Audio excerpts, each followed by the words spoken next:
Dear students, today we will see types of UML diagrams.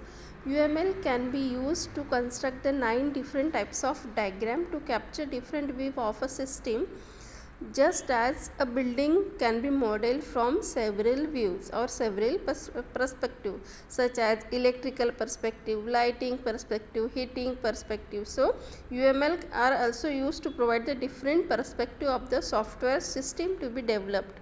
Okay, so the UML diagrams can capture the following views of a system like users view, structural view, implementation view and environmental view.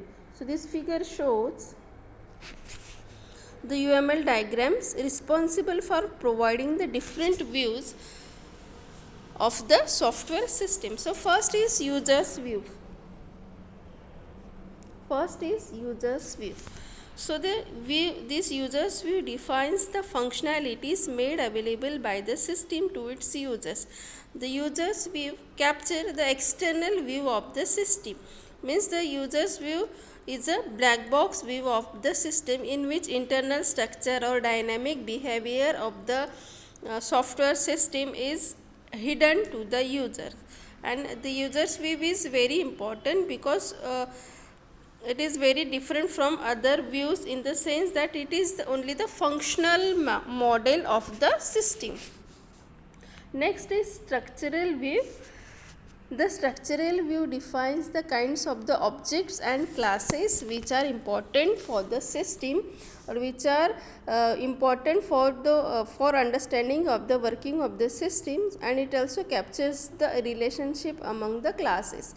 So structural model is also called as the static because the static model does not change with time. Next is behavioral view. So this is the behavioral view.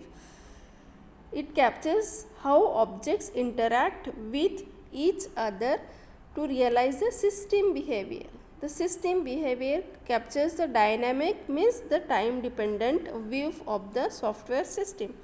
Then next is implementation view.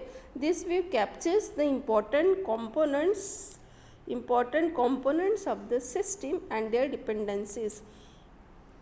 And the last is environmental view. This view models how the different components are implemented in different pieces of software.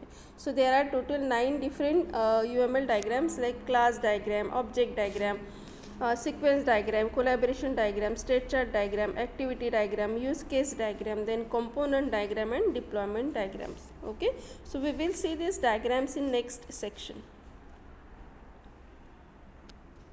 Thank you.